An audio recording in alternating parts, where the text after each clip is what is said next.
창문 밖 풍경 하나로 인생의 복이 결정된다면 믿으시겠습니까? 풍수에서는 터의 운이 집을 살리고 명리학에서는 기운의 흐름이 사람의 복을 살린다고 말합니다. 그 두 가지가 만나는 지점이 바로 창문입니다. 창문은 단순히 바람이 드나드는 통로가 아닙니다. 명리학적으로 창문은 수와 목의 기운이 흐르는 문, 즉 생명과 재물의 통로입니다. 물이 드나드는 길이 막히면 재물이 막히고 빛이 지나지 않으면 복이 머물지 못합니다. 그래서 옛 풍수가는 집을 볼 때 먼저 그 집의 터도 아니고 방향도 아닌 창문 밖 풍경부터 확인했습니다. 그 창문이 세상의 어떤 기운을 받아들이는지 그 안에 머무는 사람의 운명이 달라지기 때문입니다. 많은 분들이 말합니다. 그냥 아파트 창밖인데 뭐가 그렇게 달라요? 하지만 풍수와 명리학은 이렇게 답합니다. 창문은 하늘의 기운과 사람의 호흡이 만나는 자리다. 즉 하늘의 운이 창문을 통해 들어오고 그 기운을 흡수한 사람이 재운으로 바꾸는 것입니다. 명리학적으로 창문은 수의 통로이자 금생수의 완성점입니다. 그래서 깨끗한 빛과 맑은 바람이 드는 창은 돈의 흐름이 맑고 순환이 끊기지 않는 집의 상징입니다.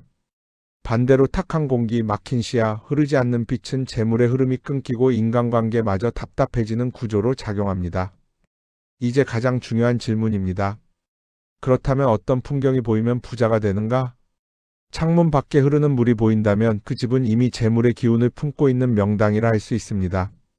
명리학에서 수는 재물과 순환을 상징하고 물이 맑게 흐른다는 건 그 재물이 맑고 바른 흐름으로 모인다는 뜻입니다. 특히 창문에서 멀리 보이는 강물은 대수라 하여 집안의 기운을 크게 불리고 복을 오래 머물게 합니다. 물이 일정한 방향으로 부드럽게 흐를수록 그 기운은 지속되는 재운으로 변합니다. 이것이 바로 옛사람들이 강변을 따라 명당을 찾았던 이유입니다.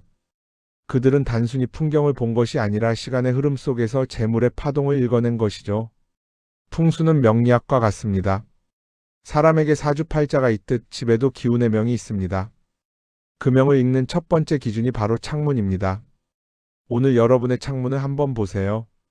그 너머에 맑은 물, 둥근 산 혹은 고요한 들이 보인다면 그건 하늘이 내린 기운의 통로이자 세대를 이어 부를 쌓을 수 있는 대기란 풍경입니다.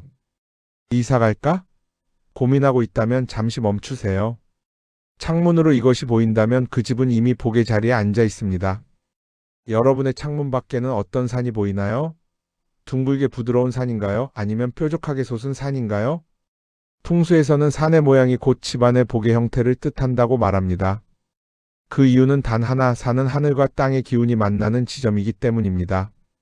명리학적으로는 산을 토의 형상으로 보며 토는 만물을 품고 길러내는 어머니의 기운입니다. 즉 산이 어떤 형태로 서 있는지에 따라 그 집이 품는 기운의 성질과 재물의 흐름이 달라지는 것이죠. 먼저 창문 밖에 둥글게 솟은 산, 이른바 기봉이 보인다면 그 집은 명리학적으로도 매우 좋은 자리입니다. 둥근 산은 토의 기운이 가장 안정된 형태입니다. 토는 금을 낳고 금은 다시 수를 낳아 재물의 순환을 이룹니다. 이 말은 곧 둥근 산이 보이는 집은 재물이 머무는 집이라는 뜻이죠. 또한 둥근 산은 포용력의 상징입니다. 부드러운 곡선이 감싸는 형태는 마치 복을 안고 있는 자궁의 형상으로 해석됩니다. 이런 산이 창문에 들어온다면 그 집은 가문 전체에 안정적인 복이 이어지는 복지형 명당입니다. 실제로 풍수서 지리인론에는 산이 둥글면 재물이 쌓이고 사람이 편안하다 라는 구절이 있습니다. 이는 단순한 미신이 아니라 토가 가진 완화의 기운이 집안의 불안정한 수기를 잡아주기 때문입니다. 즉 둥근 산은 기운을 순화시켜 복이 머무는 자리를 만들어주는 역할을 합니다. 이런 집에서 사는 사람은 한번 모은 재물이 쉽게 흩어지지 않고 투자나 사업에서도 꾸준히 성장하는 흐름을 탑니다. 바로 정토형의 재물운이 강하게 작용하는 경우죠. 반대로 창문 밖에 뾰족하게 솟은 산, 즉 문필봉이 보인다면 그 집은 재물보다 명예와 지혜의 운이 강하게 깨어나는 자리입니다. 명리학적으로 뾰족한 산은 화의 기운이 작용하는 산입니다. 불은 위로 오르며 빛을 내는 성질이 있습니다. 그래서 이런 산은 지혜창의력 명예운을 불러옵니다. 풍수에서는 이를 필봉이라 부르며 을과 예술, 학문의 기운이 깃드는 자리라 여겼습니다. 실제로 태계 이황, 율곡, 이의 고택 주변에도 이런 뾰족한 산이 자리하고 있었다고 전해집니다. 뾰족한 산이 보이는 집의 특징은 생각이 예리하고 통찰력이 깊어지는 것입니다. 화는 금을 제어하지만 명리학적으로 이는 단순한 상극이 아니라 정화의 작용으로 봅니다. 즉 금의 거친 기운을 불로 단련해 지혜와 재능으로 승화시키는 자리라는 뜻이죠. 따라서 이런 집에서는 가문의 학자, 예술가, 지도자가 나올 가능성이 높습니다. 바로 화라형의 귀인운이 강하게 흐르는 구조입니다. 산은 무조건 크다고 좋은 것이 아닙니다.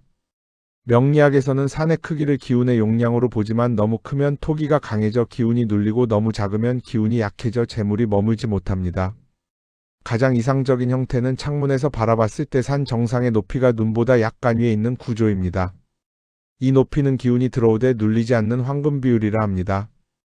또한 산이 약간 멀리 떨어져 있을수록 기운이 고르게 퍼지며 재물이 안정적으로 쌓이는 작용을 합니다. 풍수에서는 이를 산은 멀리서 감싸고 물은 가까이서 흐르라고 표현합니다. 산이 너무 가깝다면 토의 기운이 과해져 답답하고 너무 멀다면 복이 약해지므로 적절한 거리감이 기운의 조화를 만드는 핵심입니다. 이제 한 가지 더 기억하셔야 할 게 있습니다. 산이 창문 오른쪽에 보이느냐 왼쪽에 보이느냐에 따라 그 복의 성질이 달라집니다. 왼쪽 자청룡에 둥근 산이 있다면 재물운이 강하게 들어옵니다. 오른쪽 우백호에 뾰족한 산이 있다면 명예운과 귀인운이 강하게 깨어납니다. 즉 왼쪽은 재물의 손길이고 오른쪽은 귀인의 손길입니다. 이 두 기운이 조화를 이루는 창문이라면 그 집은 복이 이어지고 이름이 남는 명당이라 할 수 있죠. 오늘 밤 잠시 창문을 열어보세요. 그 너머에 어떤 산이 보이는지 그 모양 속에 이미 여러분의 재물운과 귀인운이 숨어 있을지 모릅니다. 둥근 산이 보인다면 머무르세요. 그 집은 돈이 쌓이는 자리입니다. 뾰족한 산이 보인다면 감사하세요. 그 집은 지혜와 귀인의 복이 깃든 자리입니다. 여러분, 물이 흐르는 방향이 곧 돈이 흐르는 방향이라는 말 들어보셨나요?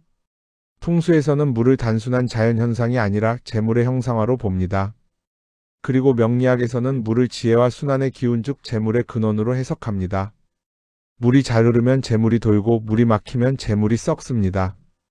이 단순한 원리가 수천 년 동안 풍수의 기본이 되었고 사람의 운명을 바꿔온 원동력이 되었죠. 창문 밖으로 부드럽게 흐르는 물이 보이는 집은 명리학적으로 금생수의 순환이 이루어지는 복지형 명당입니다. 금은 돈의 상징이고 수는 그 돈이 움직이는 통로입니다. 즉 창문에서 물이 보인다는 것은 그 집이 재물의 길을 바로 마주하고 있다는 뜻이죠. 특히 강물호수 시냇물처럼 맑고 잔잔한 물이 보인다면 그 흐름은 곧 돈이 고이지 않고 꾸준히 불어나는 흐름으로 이어집니다. 이런 터는 명리학적으로 수기가 고르게 퍼지는 수평명당이라 부릅니다. 그 안에서 사는 사람은 금전의 흐름이 안정되고 일의 결과가 꾸준히 쌓입니다. 부드럽게 흐르는 물은 재물이 자라는 땅이다. 이것이 풍수의 오래된 명언입니다. 그런데 물이 너무 빠르게 흘러간다면 어떨까요? 명리학에서는 그것을 수국화로 봅니다. 즉 물의 기운이 너무 강해 집안의 열기, 즉 활력을 꺼뜨리는 구조가 되는 것입니다. 이런 집에서는 돈이 잘 들어오지만 그만큼 빠르게 새어나갑니다. 마치 큰 수입이 있지만 저축이 안 되는 사람처럼요. 물이 빠르게 흘러내리는 풍경은 에너지의 균형이 깨진 형태입니다. 금생수가 이루어져도 수생목으로 연결되지 못하기 때문이죠. 즉 재물은 생기지만 성장하지 못하는 운입니다. 풍수에서는 이를 수기불안이라 부르며 이런 터에서는 집안 사람들의 감정도 불안정해질 수 있다고 경고합니다. 이제 더 중요한 부분입니다. 창문 밖에 물이 탁하거나 고여있거나 더럽게 흐르는 곳이라면 그건 반드시 피해야 할 풍경입니다. 명리학적으로 탁한 물은 기운의 막힘을 의미합니다. 물은 본래 생명과 순환의 기운을 지녔지만 그 흐름이 멈추면 곧 정체된 수가 되어버립니다. 이 죽은 물은 재물의 순환을 끊고 집안의 활력과 건강운까지 갉아먹습니다. 실제로 탁한 하천, 쓰레기가 쌓인 물가 혹은 하수구가 바로 창문 앞으로 보이는 집은 풍수에서 재물이 썩는 자리라 부릅니다. 이런 곳은 아무리 노력해도 돈이 모이지 않고 기운이 무겁고 침체되기 쉽습니다. 즉 명리학적으로 수기가 흉한 수형인 것이죠. 물이 보이는 것보다 더 중요한 건 그 물이 어느 방향으로 흐르느냐입니다. 풍수에서는 물이 집 쪽으로 흐르면 재물이 들어오고 집에서 멀어지면 재물이 나간다 고 말합니다. 명리학으로 풀이하면 집을 중심으로 수기의 흐름이 입수인지 출수인지를 보는 것입니다. 입수형 물이 창문 쪽으로 흐르면 재물이 들어오는 자리, 출수형 물이 창문에서 멀리 흘러가면 돈이 새어나가는 자리. 이 두 가지는 실제로 부동산 가치나 사업의 성패에도 큰 영향을 미칩니다. 입수형 집은 재물의 순환이 꾸준하고 안정적이며 출수형은 일시적 번영은 있지만 금세 흐름이 끊어지죠. 만약 창문 밖 물길이 출수형이라면 창가에 도자기 항아리나 둥근 화분을 두세요. 토는 수를 다스리고 흐름을 완화시켜 복이 빠져나가는 속도를 늦춰줍니다. 이것이 바로 명리학의 토재수 원리를 이용한 풍수의 지혜입니다. 맑은 물은 청명한 재물, 탁한 물은 복잡한 돈의 흐름을 의미합니다. 명리학에서는 이것을 재성의 투명도로 풀이합니다. 즉, 재물이 맑고 정직하게 들어오는가 아니면 복잡하고 불안하게 흘러드는가를 상징하죠.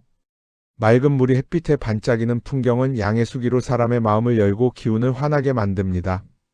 반면 탁한 물은 음의 수기로 감정이 가라앉고 관계운까지 침체시킵니다. 결국 물의 색은 단순한 풍경이 아니라 그 지비받는 재물의 성격을 보여주는 거울입니다. 이제 여러분의 창문을 떠올려 보세요.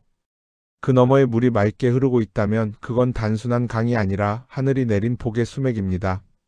그 물이 멈추지 않고 잔잔히 흐른다면 당신의 재물운도 끊기지 않을 것입니다. 여러분, 풍수에서 창문은 기운이 들어오는 문이자 운의 흐름이 비치는 거울이라 했습니다. 그런데 이 창문이 복의 통로가 아니라 기운이 새는 구멍이 된다면 어떨까요? 오늘은 창문 밖으로 보이는 풍경 중에서도 집안의 재물을 약하게 만들고 복을 흩어버리는 3가지 흉상을 알려드리겠습니다. 먼저, 창문 정면으로 곧게 뻗은 도로가 보인다면 조심해야 합니다.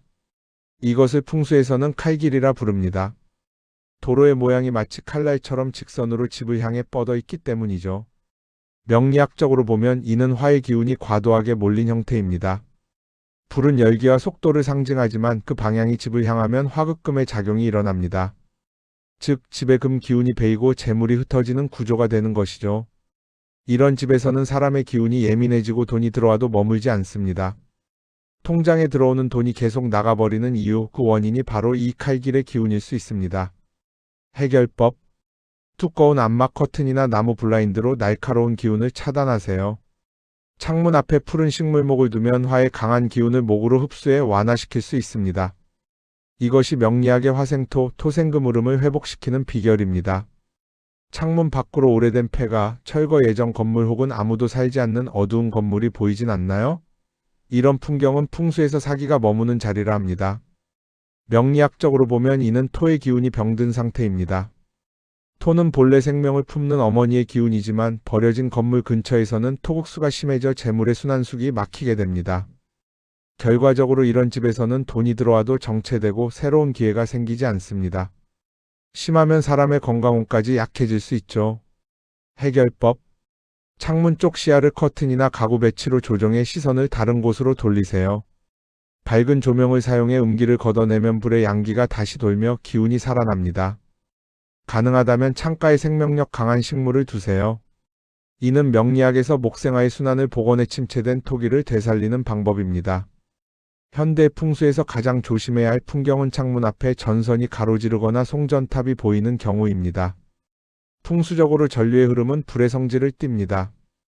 그런데 이것이 수의 기운을 지닌 창문 앞을 지나면 명리학적으로 화극수가 발생하여 재물운과 수면운이 동시에 약해집니다. 이런 집에서는 밤에 피로가 잘 풀리지 않고 예민하거나 감정 기복이 커지기 쉽습니다. 또한 돈이 새거나 투자에서 손실이 반복될 수 있습니다. 해결법: 전자파 차단 커튼이나 금속 코팅 필름을 붙이세요. 금은 불을 제어하는 속성이 있어 화극수의 충돌을 막는 효과가 있습니다. 수반이나 작은 분수 장식을 두면 수기가 보완되어 균형이 잡힙니다. 창문 밖에 고여있는 물, 즉 흐르지 않는 웅덩이나 오염된 물이 있다면 그 또한 좋지 않습니다. 명리학에서는 이를 사수라하며 재물이 들어와도 순환되지 않고 정체되는 운으로 풉니다.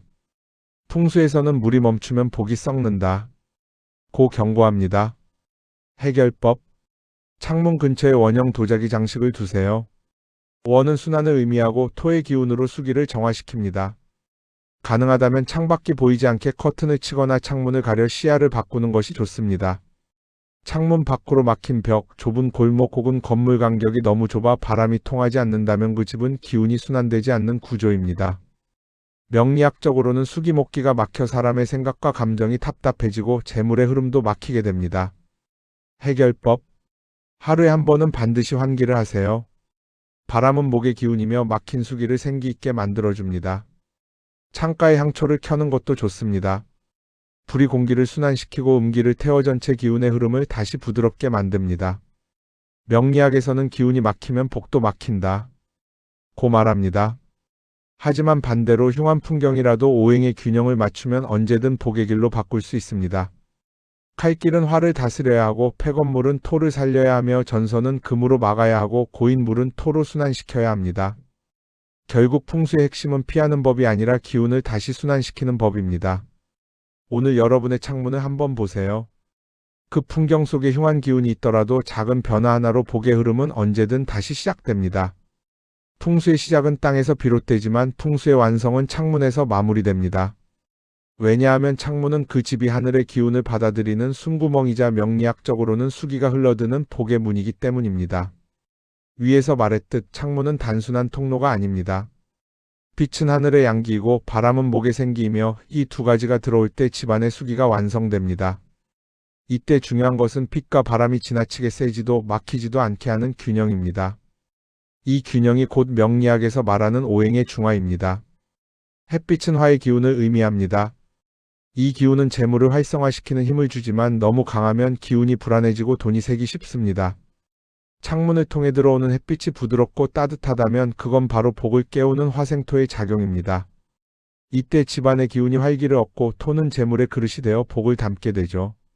하지만 창문으로 과도한 햇빛이 쏟아진다면 불의 기운이 금을 제어해 돈이 쌓이지 않고 흩어질 수 있습니다. 실천법. 커튼은 너무 어둡지 않은 연한 베이지색 계열이 좋습니다.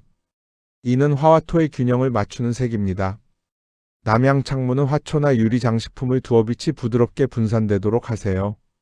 바람은 집의 호흡이며 명리학적으로 목의 기운을 뜻합니다. 목은 생장 즉 자라게 하는 힘을 가지고 있어 집안의 정체된 수기를 깨워 재물의 흐름을 움직이게 합니다.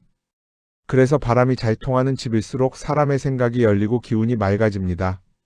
하지만 바람이 너무 세게 들어오면 수가 흩어지고 기운이 안정되지 못합니다. 즉 기운이 생기지만 금생수의 순환이 끊어지는 상태가 되죠. 실천법.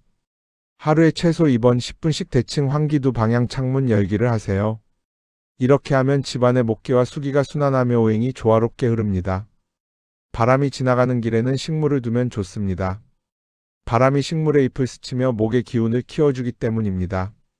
창문 풍수의 중심은 결국 물입니다. 명리학에서 물은 재물의 근본이며 흐름과 순환 그리고 생명을 의미합니다. 창문으로 들어오는 바람이 물을 움직이고 빛이 그 물을 비출 때 비로소 재물의 기운이 집 안에 머무릅니다. 이 세 가지 빛 바람 물과 만나야 화생토, 토생금, 금생수의 오행순환이 완성되는 것이죠. 실천법. 창문 근처에 작은 유리 수반이나 물 담긴 꽃병을 두세요. 물의 투명함은 금생수의 순환을 강화시켜 재물운을 안정시킵니다. 단 물은 매일 갈아주어야 합니다. 탁한 물은 곧 재물이 정체된 상이 되기 때문입니다. 명리학에서는 공간의 색과 재질을 통해 오행의 불균형을 조정할 수 있다고 봅니다. 목 초록색 식물, 원목 재질 생명력과 회복운 강화, 화 주황색 분홍색 조명 활력과 열정운 상승, 토 베이지색 도자기 안정감과 재물 저장, 금 흰색 금속 장식 명예운과 권위 강화, 수 파란색 검정색 유리 재물운과 직감력 강화. 창문이 위치한 방향에 따라 이 색을 활용하면 집 전체의 기운이 균형을 찾습니다. 예를 들어 서쪽 창문에는 금의 기운이 강함으로 흰색 커튼이나 유리 장식이 좋고 남쪽 창문에는 화의 기운이 강함으로 식물이나 수반으로 수기를 보완하면 좋습니다. 명리학에서는 이렇게 말합니다. 기운은 움직일 때 살아있고 머물면 썩는다. 집안의 창문은 그 움직임의 핵심입니다. 빛이 들어오고 바람이 돌고 물이 흐를 때 그 집의 운명도 함께 살아납니다. 풍수의 본질은 자연의 순환을 되찾는 것, 그리고 명리학의 본질은 그 순환을 사람의 삶에 연결하는 것입니다. 오늘 여러분의 창문을 바라보세요. 그 창문은 단순한 유리가 아니라 당신의 인생으로 들어오는 복의 문입니다. 빛이 부드럽게 들어오고 바람이 고요히 스치고 맑은 기운이 머무는 그 자리, 그곳이 바로 재물이 쌓이고 운이 도는 자리입니다. 창문을 바꾸지 않아도 됩니다.